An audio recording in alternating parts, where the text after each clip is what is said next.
session powered by Social Alpha, which is an initiative supported by Tata Trusts, government, and several other corporates and philanthropic funders to incubate early-stage enterprises that create deep and irreversible social impact. My name is Sanjana Singh, and I am your host for this session. In the past few sessions, we've discussed how the COVID pandemic has reshaped the education sector and propelled us to transform to digital learning, putting the spotlight on EdTech startups. The UN Global Monitoring Report has stated in 2005 that quality is at the heart of education. It influences what students learn, how they learn it, and what benefits they draw from it. However, 15 years after that, India's EdTech sector still consists of poor quality education despite the boom in the sector. So as per the statistics, about 50% of 5th grade students are unable to do 2nd grade math. With many promising startups in EdTech sector, it is estimated that within the next 5 to 7 years, it will produce a dozen unicorns. Which begs the question, how do we enable EdTech startups to impact 200 million K-12 learners who need it the most? To moderate this session on EdTech for 200 million, I'd like to invite Mr. Shrikant Prabhu. So Shrikant is part of the founding team of Social Alpha, where he leads investments and manages the incubation and investment portfolio. Shrikant has a BTech in Electronics and Communication from NIT's Surathkal and an MBA from IIM Bangalore. Welcome, Shrikant. It's a pleasure to have you here. Now, I'd like to introduce our panelists, starting with Ms. Natasha Joshi, who leads the education system strengthening vertical in Tata Trusts and oversees projects in Andhra Pradesh, Uttar Pradesh, Goa, and Tripura. She holds a master's in education from Harvard University and has worked in the policy implementation space with UNICEF for a number of years, and more recently at Niti Aayog. Welcome, Natasha. It's an honor to have you here. Our next panelist is Ankur Bansal, who is the co-founder of Samagra. He holds a bachelor's in finance from Unitech Institute of Technology and master's in commercial law from University of Auckland. Prior to Samagra, Ankur worked with Michael and Susan Dell Foundation, leading their health and education portfolios. He has also held senior positions with PwC and Zuna Capital in India, Australia, US, and New Zealand. Welcome, Ankur. It's delightful to have you here with us. Next, I'd like to introduce Ms. Amri Shapuri. She leads the philanthropic function in Khan Academy, India. She is responsible for identifying and managing donor relationships to ultimately fuel the Khan Academy's operation and impact. A little bit about Khan Academy. Their vision is world-class education for anyone, anywhere. They now have 3 to 4 million active users each month and operate in 10 states and multiple public school networks. All of its offerings are free and non-commercial. Welcome, Amri. It's really good to have you here. Next up, we have Mr. Sarvesh Kanoriya, who is the principal in investments team at Omidyar Network India, which is an investment firm focused on social impact, investing in bold entrepreneurs to help create a meaningful life for every Indian. Prior to joining Omidyar Network, Sarvesh was involved in growth stage investment across JP Morgan and Banyan Tree Finance. Welcome, Sarvesh. It's a pleasure to have you here. Our last panelist for this session is Mr. Gaurav Jain. So Gaurav is a principal at Kaizen West, which is Asia's first and only education-focused private equity fund.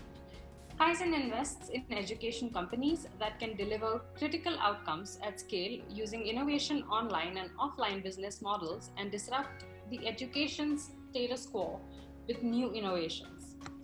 Welcome, Gaurav. It's delightful to have you here.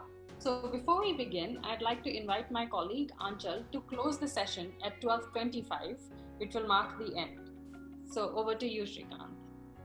Okay, wonderful. Thank you, Sanjana, for that introduction. And I think you've done half of my job of setting the context with your introductory remarks. So a warm welcome to everyone. Like Sanjana introduced, I am Shrikant. I'm from Social Alpha and we work with early stage startups. Just to add to what Sanjana said, some of the education startups that we have invested in the past, to name a few, are Mekshala, Navgurukul and Learning Matters. And we have incubated a bunch of them as well.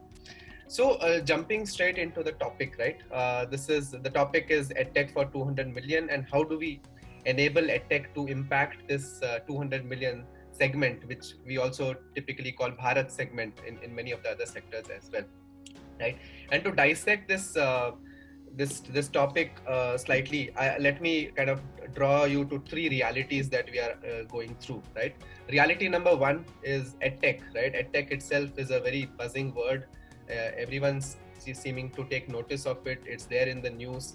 It's there on Twitter, right? So a lot of activity happening in EdTech right now, and it's great. We have a lot of passionate entrepreneurs willing to look at our educational problems as a market opportunity and build great products and solutions. So it's a very positive change that is happening and that we are seeing, and I'm sure the couple of investors on our panel will allude more onto that. The reality number two basically is, while EdTech is booming, we also have a lot of learning challenges. I mean, and that is where the context of 200 million market, right, or 200 million learners, where if we look at our K-12 segment to be between 260 or 300 million, we have a bulk of our learners who are not meeting the competencies that Sanjana mentioned about. And so there is a genuine problem, or there is a genuine opportunity, right? How do you view it? And the third reality is the reality we are all going through, the reality which is making us, connect over a virtual medium like this, the reality of the pandemic, right? And basically, I may not be wrong in saying that this reality has pushed every stakeholder in education to adopt technology in one way or the other. The magnitude can vary, but everyone has adopted technology, be it the teachers, be it the learners, be it the parents, or be it any stakeholder in this equation, right? So the idea is to kind of look at some of these contradictions or contrasts and see how we how can we look at the way forward, and how can we look at opportunities where this ecosystem can be made available for problem solvers, for entrepreneurs, to bring education technology solutions. So a couple of takeaways we really want from this session is one, build or work on this hypothesis that technology can play a disruptive role in improving education quality, both through institutional ways of schools and otherwise. And we have a full spectrum panel. I would say, why I say full spectrum is we have right from public and philanthropy side, non-for-profit side, and going into the private side, who will bring their perspectives, and we hopefully can stitch together a nice story at the end of it, or some takeaways for everyone who's online today. So with that, maybe let me with that context, right, let me start this discussion itself, and maybe let's start with the left end of the spectrum, where we bring the public and philanthropy side. And I would like to start with Natasha. So Natasha is from Tata Trust, and Natasha, the question I wanted to pose to you is, Tata Trust has a wide portfolio of initiatives under education, ranging from funding not-for-profits directly, having its own strategic initiatives, some of them include very tech-oriented, as well as working with governments, again at both central level and state level at huge scale, right? I mean, scales impacting millions of learners. So first part of the question basically is, what do you think is the role of EdTech, right? Does technology even play a role in the kind of work you do, or in the work that you do with the governments? And how has Tata Trust worked with technology in some of these projects, maybe with a few kind of specific use cases? Sure, thanks, Shrikant. And very sort of good afternoon to everybody on the panel, as well as all the people watching.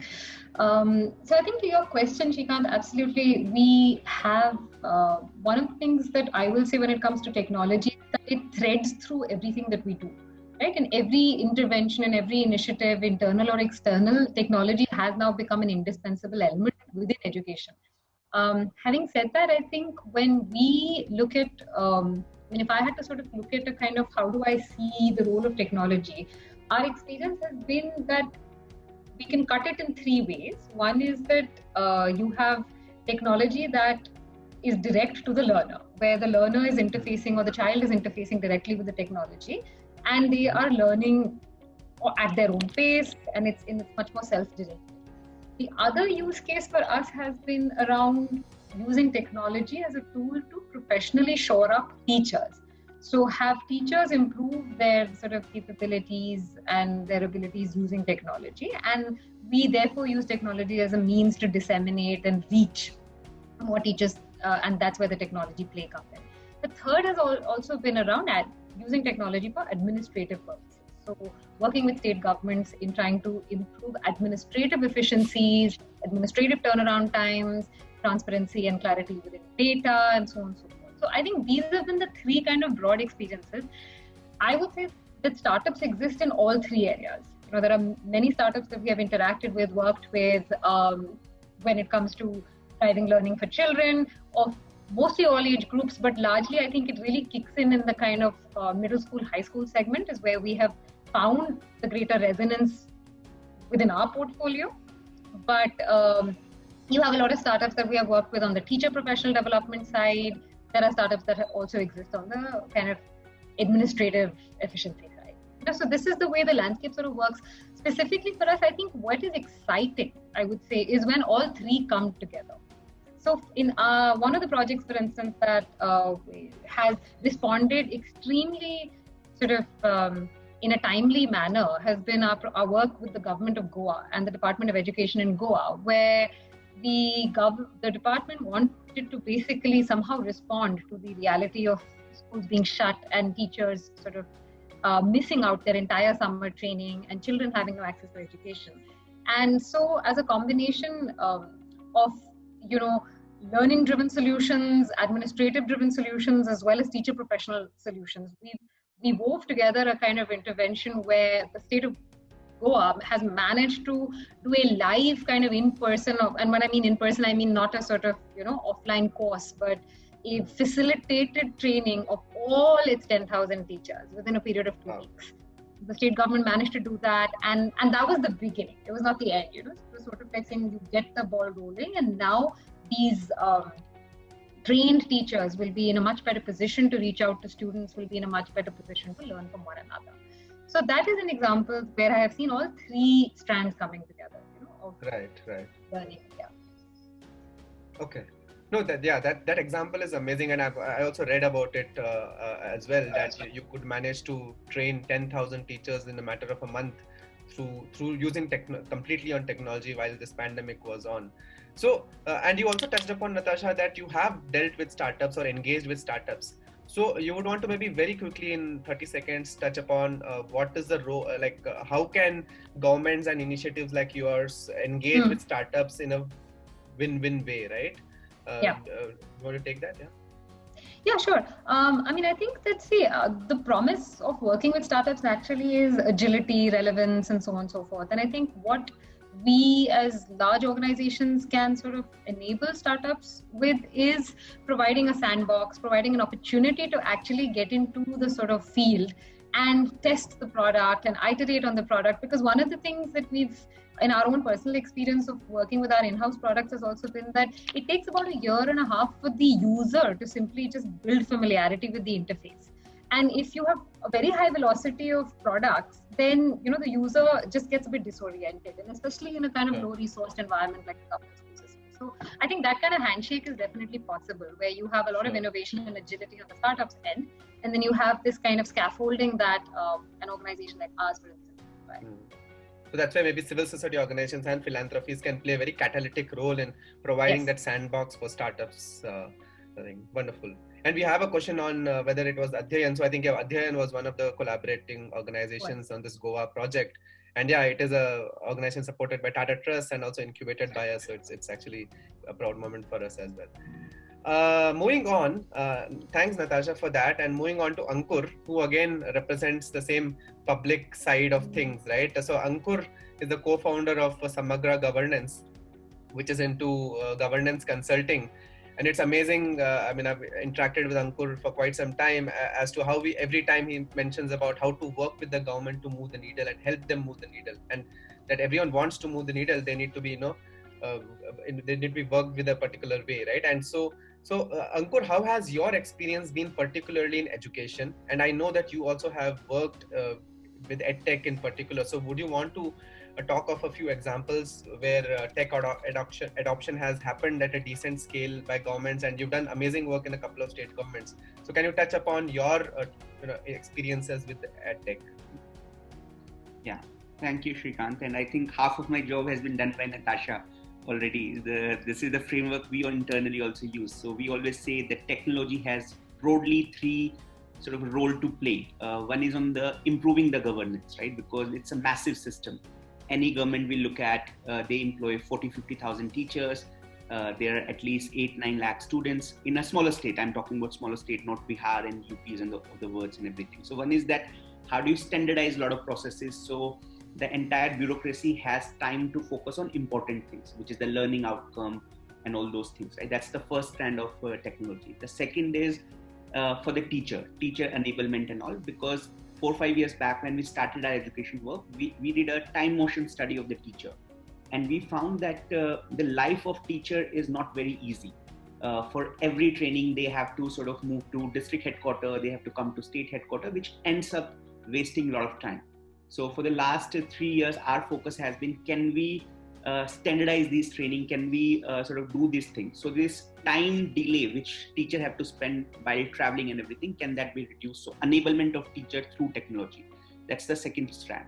And third is how does the tech is more student-centric from the government school perspective. So we have a lot of technology companies which has come in, but are they catered to the population which studies in the government school, right? And there is always that lag in terms of what is the availability and all those things. So, and another thing which has happened in COVID, which we always talked about, but we never knew the answer of, that one of the biggest difference in the students studying in the government school and the private school was the support at home for the private school student. They have the tuition support, they have the parent support and those things.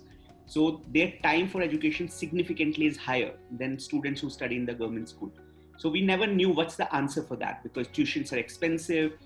In the rural part of the country, you don't have that many sort of the coaching institute and all those things. So that is always a challenge. But COVID has sort of opened up those opportunities. How do you provide direct sort of the technology support to the kids in the government school at home? And I'll talk about that. So this is the sort of the space we have been working in, and I'll pick one state and go into deeper into that. But the second question, Shrikant, you sort of asked is what kind of startup we have worked in terms of technology and all. So we have worked from a variety of organizations. One of the bigger tech startup we at least see and doesn't get talked about is NIC. So NIC is a government entity, which is sort of their role is to enable technology in the government processing and all. So we always think of that as a tech partner, so to say, because the first strand, which is the governance part, those problems need to be largely solved by the NIC. They need to have that product knowledge. They need to have those technology which stand the sort of the entire spectrum of life scale and everything. Because at some point of time, the private player will start exiting the government system. So who will own them? And NIC is that player which looks at it. So I always consider NIC as a EdTech also from our work point of view. So that's the NIC. Right. And then there are other also. We have worked Teacher App very significantly. We have worked with them. Million Sparks is another one for the teacher enablement we have worked with. Very recently we have worked with Convergence also. We have worked with Avanti. We have worked with Avanti and different kind of things. So because our role is, what we see is there are different kind of gaps which exist in the system. If someone have a solution already ready for it, how do we enable that sort of a solution in the larger ecosystem? That's the role we play. So we are not an EdTech company per se. Our role is just enablement of these landscape into wherever the problem statement is. I'll take an example. I'll take an example of a state of Himachal. So when the COVID happened, within the first week, Himachal government launched a study at home program, which is now called Har Ghar Pathshala. Samay 10 se 12 wala Har Ghar Pathshala. So that's a tagline they use, which is basically 2 hours study at home. And state could do that within a week. So end of March, 23rd, we had the lockdown in the country, and 1st or 2nd of April, they launched a statewide program, orchestrated program for study at home. And there are, in the primary education, there are roughly 75% students have been enabled on this program. So earlier we were debating how many reach we'll have and everything. One of the key factor for us was that in India, despite having the lowest data rates, our sort of the application, the download of application and retaining of any application rate is very, very low compared to any of the other countries. So our idea was, what is that one app which parents will never delete? And we came to the answer, it's a WhatsApp. Because WhatsApp is the life of people. They communicate with their friends, they communicate with their work colleagues, they communicate with their relatives and so forth. So can we enable WhatsApp as a medium to deliver the EdTech? So we sort of did a 1 week entire sort of exercise where we onboarded roughly 75% of the students on WhatsApp. There was a school level WhatsApp groups. There were 60 to 70,000 WhatsApp groups which were created in a matter of a week. Which were tracked and everything, and then the sort of orchestration happens from 8:30 to 9 a.m. The daily content for class, different subjects goes to the parents, where after doing the 10 minutes bite this thing, where we partnered with EdTech Learning, we partnered with Pratham, we partnered with other content organization and delivered that product, delivered those content. And after that, there is a worksheet. So worksheet was delivered to the kids. So for 25% kids who didn't have access to technology, so we hand delivered them on a weekly basis. So someone from the government office will go and deliver those sort of the worksheet to their home. But people who are on WhatsApp, they will get those daily worksheet. They will fill it and they will sort of send it to the teacher. Teacher will check it. And then whoever, 25% of the kids who have not done so well, the teacher will call them daily basis. So on a daily basis, there will be lakhs of interaction between the teacher and the student. So that's how the orchestration happen. Understood. One of the innovation we have now done very recently, we said that's a very operationally heavy and everything. So we have partnered with Convergenius, where we have converted the WhatsApp chatbot into a daily practice kind of thing. So you register on a WhatsApp. So you just tell which district you are from, which block you are from, which school you are from, and then which class you are from, what's your medium of instruction. And then on weekly basis, every Saturday is a quiz day. So every Saturday there is a quiz, 10 questions in Hindi and 10 questions in math. Day comes and then the sort of the data comes in. So whatever you have learned in that week, on Saturday you sort of learn about it. And it's entirely on WhatsApp. So we are not saying you download another app, you go to some other web portal or something. It's an interaction which happens through WhatsApp business account. So that's an innovation. And very recently, last week, we touched that number to 1 lakh. So in 3 weeks, we have touched 1 lakh students who are doing these quizzes and all. So that's what we have realized, that in the government system, in these sort of when you're reaching the parent, what is the least resistive path to reach to the parent? Most of the time, maybe it's the WhatsApp. So that's what we have done. And similar work we have done with UP, and similar work we have done with Haryana. Wonderful. So nice to hear so many initiatives, and I can't imagine that all of this is being done in collaboration with the government.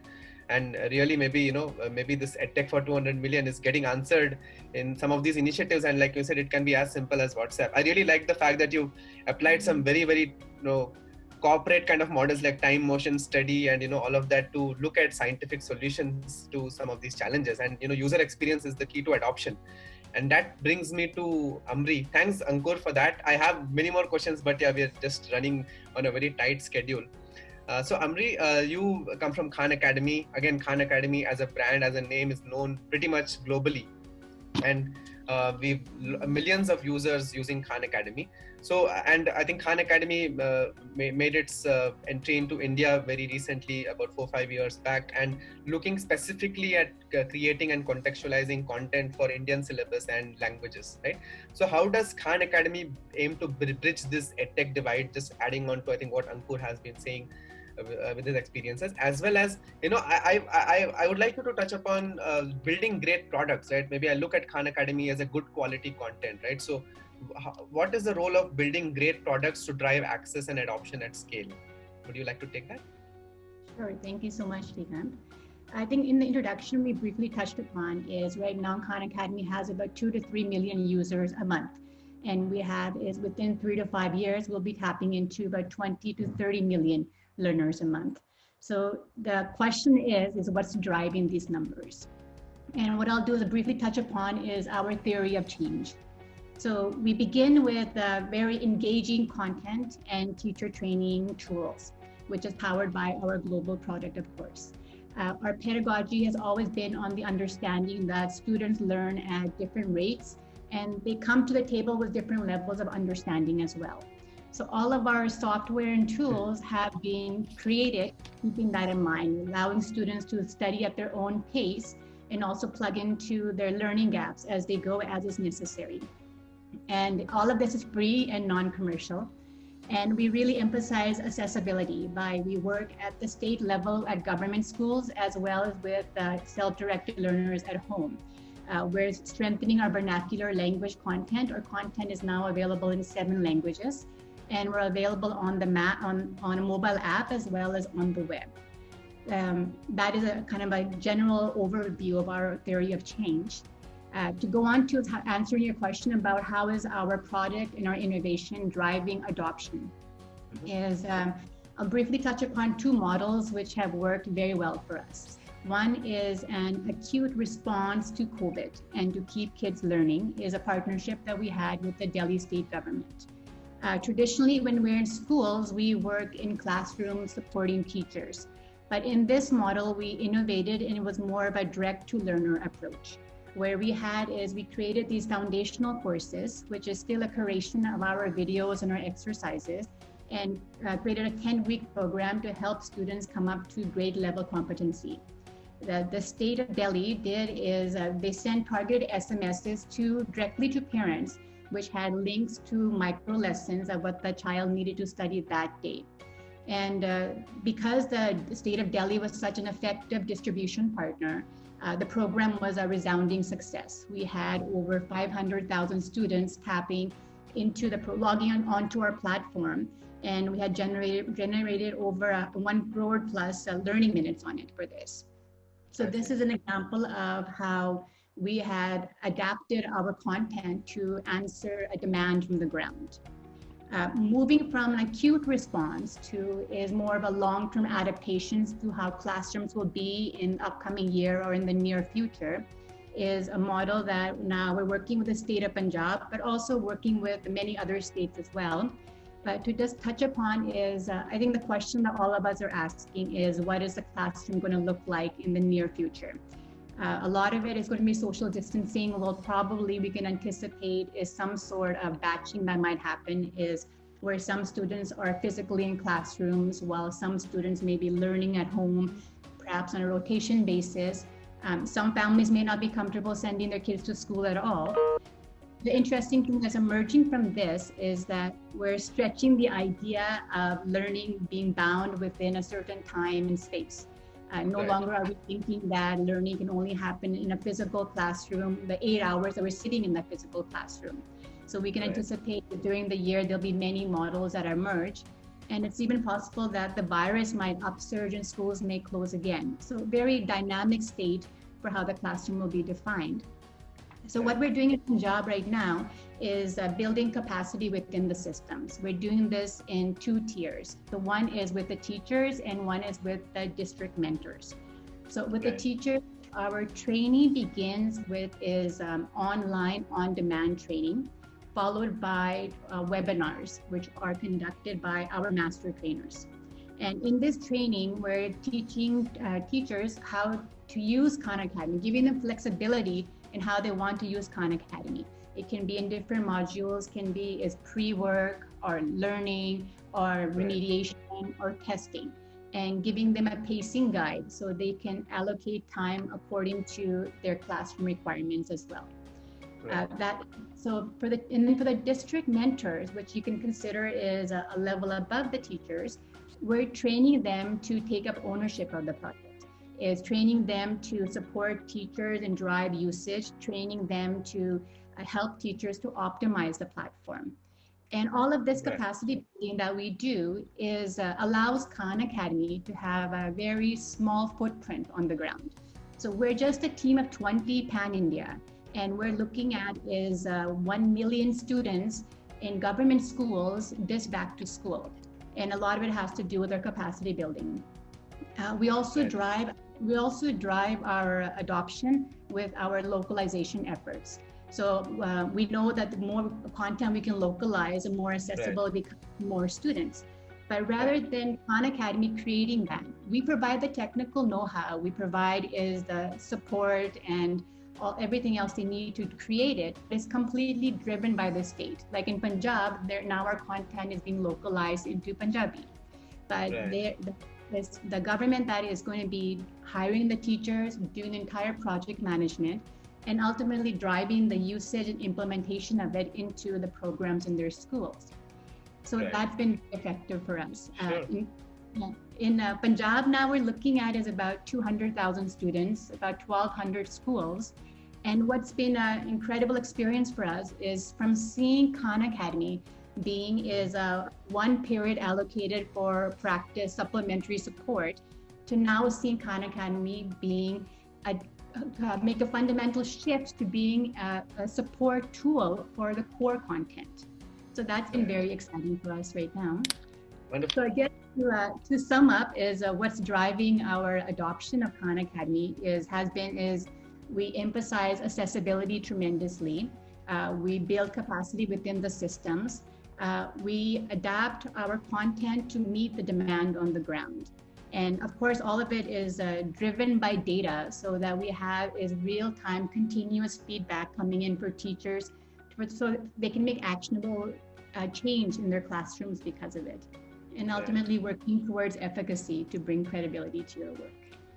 Right. Thank you. Thank you, Amri. I think super helpful and amazing to understand Khan Academy's journey in driving scale. I mean, we're talking of very big numbers starting with our 3 panelists. I hope we reach our 200 million on this panel only, talking one after the other. But anyway, I think thank you so much. I think the focus on accessibility, vernacular language, very, very critical when we talk of Bharat as a segment or 200 million as a segment. So thank you for that. Let me move on. We're running short of time, so let me get opening remarks from everyone, and then maybe we'll jump straight into Q&A. So let me move to Sarvesh, right? And now we are bringing the investor side, and in that sense, Sarvesh, in a way, you are on both sides, right? And I would like to highlight your unique double checkbook model, where you also support both for-profits and not-for-profit startups. So can you talk a little bit more about your investment theses and rationale for doing this? Because do you see any pattern that, for-profits and not-for-profit EdTech startups operate in a particular way and cater to a particular segment? Also draw from your some relevant startups that you would want to bring up as an example as well. Thanks, Shrikant, and thanks to all the panelists and all the attendees, for your time. At the very heart of the work that we do, the focus is on the segment, what we call as the next $500 million, which is basically, people who are coming online for the first time, the digitization wave that's happening in the country. And essentially, these are folks who are from middle income and, the lower income population. And our target focus is on, these individuals. And all the work that we do, be it for-profit and not-for-profit, is ultimately, intended to serve this segment. So I think that's one fundamental premise as a context setting, because the point that you make around Bharat, I think that's really the target segment that ultimately we are wanting to reach out to across our area of work. The distinction between for-profit and not-for-profit varies depending upon the context of the market. So there are sort of markets in which we operate where there is a paying model and there is there is an enterprise that can be built, and hence there is a market over there, and there are investments happening. And which is why we end up making for-profit investments in those sectors or companies that are operating in those sectors.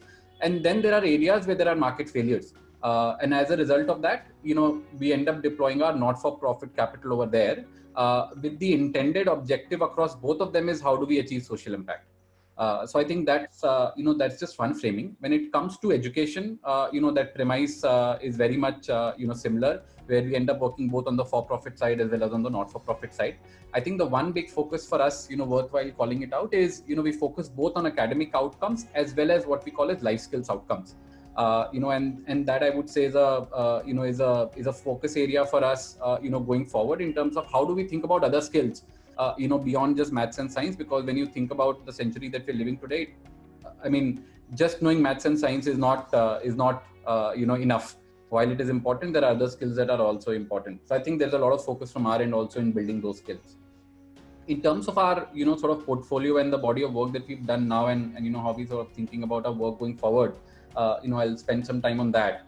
So let me start with some of the not-for-profit work that we've done, and then there are organizations like Akshara Foundation, Teach for India, that are working on the academic side. and both have taken a different approach. But the idea is to serve the Bharat segment, as you sort of call it, where Akshara, for example, and I'll talk about the use of technology. Their use of technology has actually sort of evolved, depending upon the ecosystem. So until a few years back, a lot of the technology was either teacher facing or the administration facing. And now, because of the rise in smartphones, they have a student focused app as well. And sort of that's, sort of taking into account how the evolution has happened. And similarly, in the current context, Teach for India has had to figure out, how do you continue to, sort of your learning journey with your students, given the, the context where you're coming from, and where some of the examples around WhatsApp and some of the other tools that are, coming in handy as you are, reaching out to the target segment. So I think that's on the academic outcome side. Similarly, there's an organization called Dream a Dream that we've been working with, and they work with several state governments, helping implement, the life skills curriculum, that they've been sort of championing for the last 2 decades. And then there is, sort of more work that we are, doing on the life skills space, including, with Natasha as part of Tata Trust. There's a lot of, initiatives that are going on that front. Then, comes on the for-profit side. Again, on the for-profit side, as I said, the objective is ultimately to sort of serve the Bharat, right? So now there are sort of 2 prongs. As Natasha was highlighting, there's a B2C, and then there is a, the B2B or the B2B2C, where you are, reaching out to other stakeholders, apart from the student. So on the B2C side, we've invested in companies like Vedantu, Doubtnut, White Hat Junior. All of this with the ultimate objective is how do you sort of scale it, at a mass level. I'll give you the example of Doubtnut. 60% of their users have actually come online for the first time. These are students who are, studying in affordable private schools, a large part of them, going to vernacular medium schools, and hence actually find the solution quite valuable, because now they can, search for content in their language. If they are stuck for doubts, they can actually ask in their own language, as opposed to even being, using it in English. So I think that's, as you think about, how do you build for Bharat, that's the other element, which startups in general have to evolve, is how do you move from a pure English learning solution to also offering solutions that have vernacular content, or, let's say apps that, students can navigate, in a vernacular language. Right. Yeah. The other thing that they've done is, sort of modularize their offerings. Now if I want to buy just doubt solving, I can buy that. If I want to buy the whole package, I can buy that, and made it super affordable for anyone to sort of buy it. And that's the other change that, startups will have to do is, if you have a high price point, you will reach a certain, target segment, which is the top segment as you're referring to. But if you have to reach Bharat, then you have to make the solutions modular, and second, you have to reduce the pricing, so that the lower income population can also ultimately end up affording them. Right. So that's on the, B2C side. And then there is a, the B2B element as well, which is where for a company, for example, like English Helper, where they end up working with several state governments and implementing their English language learning program. And then again, they've been sort of scaling it across, multiple states. There are organizations like CENTA, which are working on the teacher side, where they are, sort of certifying teachers, and now ultimately also helping teachers figure out how they can upskill themselves. And the idea is that if you end up impacting teachers, that will ultimately help improve outcomes on the student side as well. I'll pause here. I know we are, running out of time. And I can come back to. Yeah. And maybe if there's time, I'll come back to the B2B side, because that is really a challenge that a lot of startups are grappling with as well. And I'll come back to it. But moving on to Gaurav, right? And Gaurav, you come from the PE world, and like in the introduction, Kaizen Invest is one of the first PE investor exclusively looking at education, and you have been in the sector for about a decade. So, and you have obviously seen the, entire evolution of education and EdTech as a business. So how have you, can you share your experience about the different kind of business models you have seen play over a period of time, and how do you see the current opportunity in EdTech, right? Do you see this 200 million Bharat segment wearing a commercial PE lens hat as a market opportunity? And if yes, again, like Sarvesh, would you want to talk about any startups that have already on that pathway, or do you see some promise in certain segments within EdTech itself?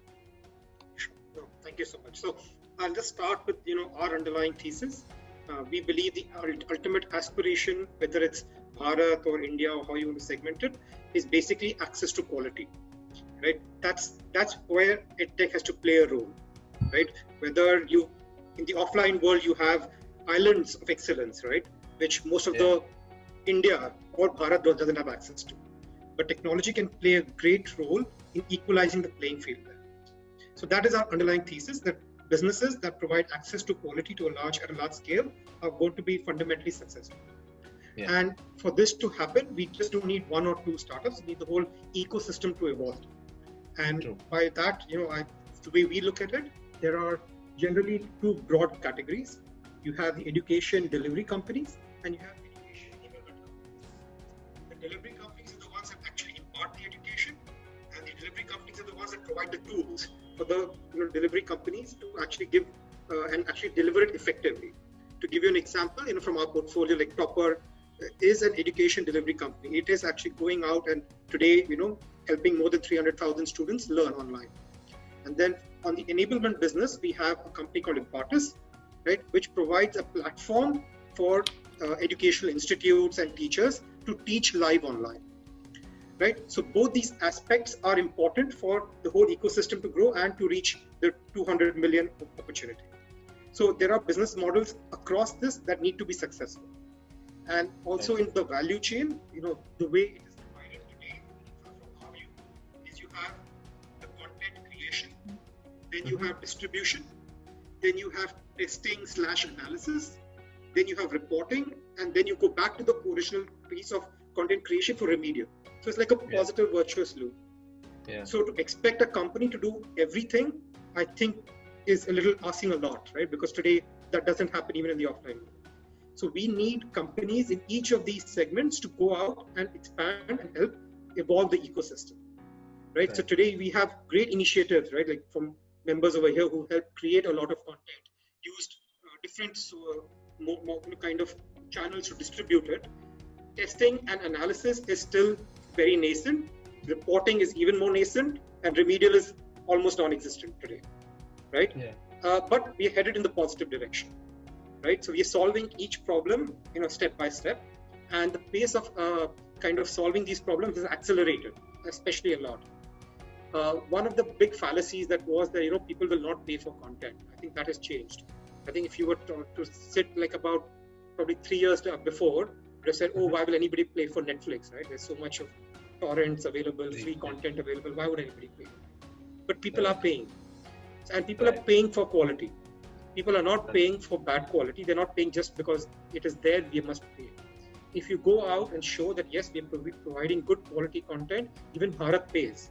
And that has already been proven in the offline world, where there is a kind of a migration from free government schools to the affordable private schools, right? So Bharat does pay for quality. So I think that is what we underlying kind of believe is what will drive the growth of this full education ecosystem.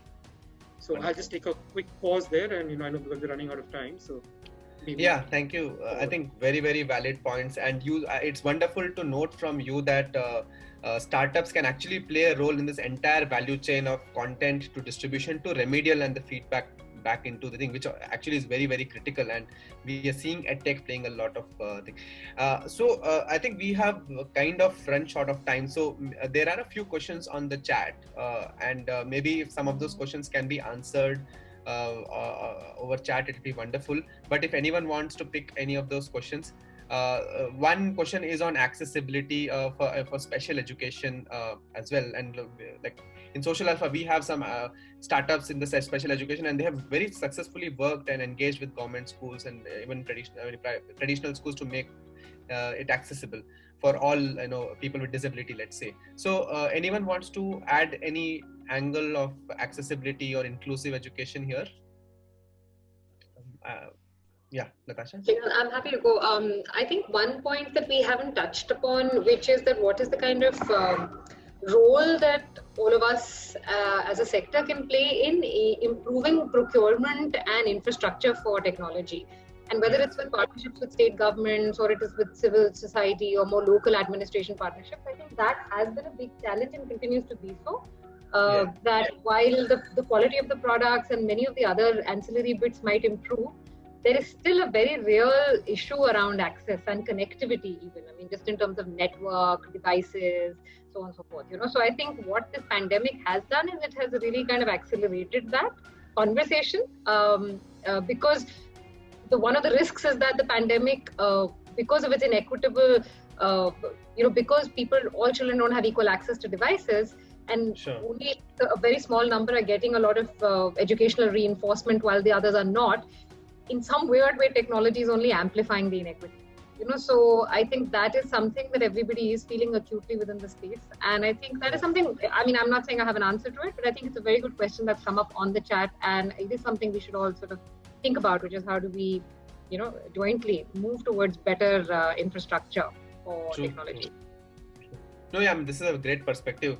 We looked at disability from a different lens, but now everyone doesn't have access. So there's no equitable access. That itself is like a disability in terms of enabling learning to happen. So we're seeing all of this play out in different ways. Quick time check, Sanjana, can we have 1 or 2 more minutes? Or are you looking to close? We can take another minute.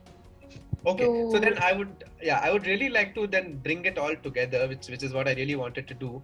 No, it's amazing to hear, like I said, it's a full spectrum panel here, and each one of you have really looked at enabling change in the context of Bharat, and everyone has very nice examples to speak of. So one, maybe taking from Sarvesh's context. So we're seeing a lot of B2C evolving, and that will evolve, right? I'm comparing B2C analogous to fintech, and as India had its fintech moment, it will soon have its EdTech moment, and we will have 100-200 million reach very, very soon. But how do you see some of the challenges of EdTech startups dealing with institutions or B2B, right? Somebody wants to take it at, I know, and there have been some success stories. Ankur spoke about few startups already engaging with state governments. How easy or difficult conversation it is to make it win-win for the startup and the institution or state government?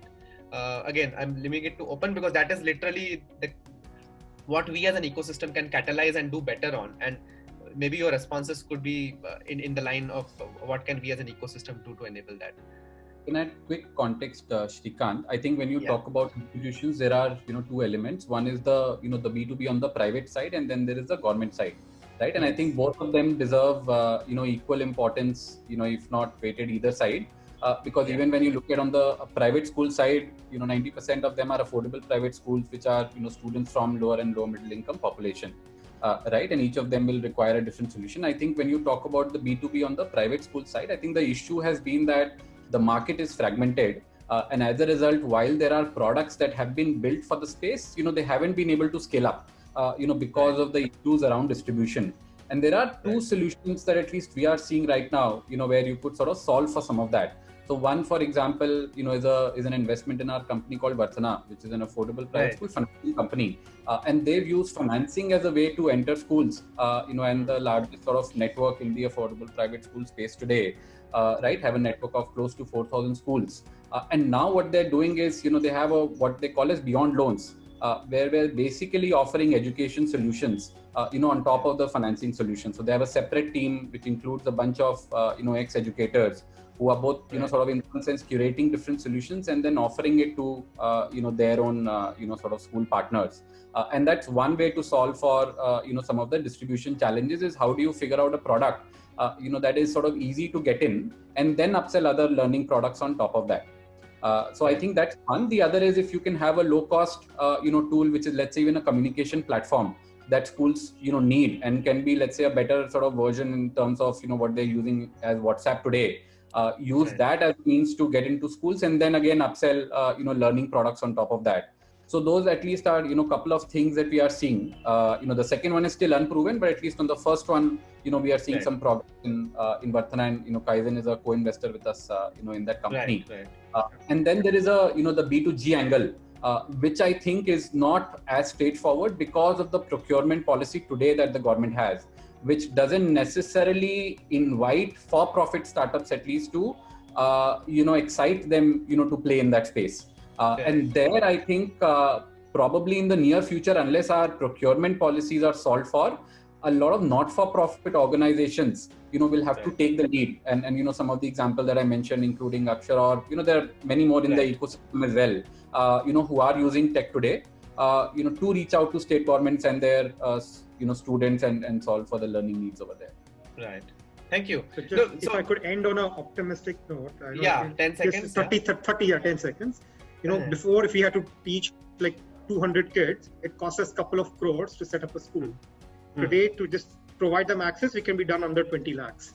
So the problems are there, but it's getting easier solutions to solve. Are emerging. So I'm definitely more optimistic about. Can I request each one of you just one word, right? Just like, so literally we'll take 10 seconds to close. So one word of how would you want to describe EdTech for Bharat, right? Any word that comes to your mind, starting with Natasha. Okay. I would just say promising. Promising, yeah, wonderful, yeah. Ankur? Exciting.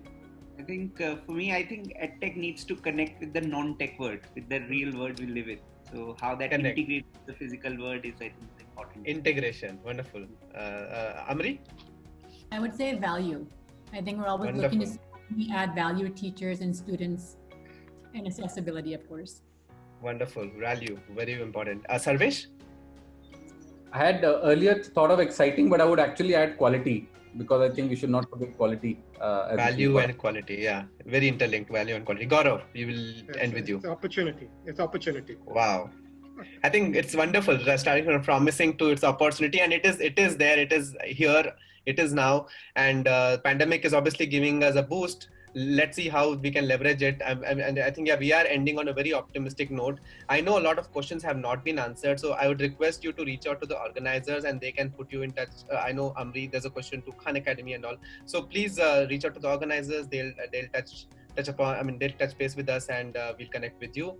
But I think super panel. Thank you so much. It was indeed a full spectrum download of what's happening in education, EdTech. And I think the conclusion is that it is a very bright, promising and optimistic kind of future for our children. And I hope EdTech and entrepreneurs and startups play a major role like they have been playing in other sectors as well. So with that, let me conclude this panel, and I'll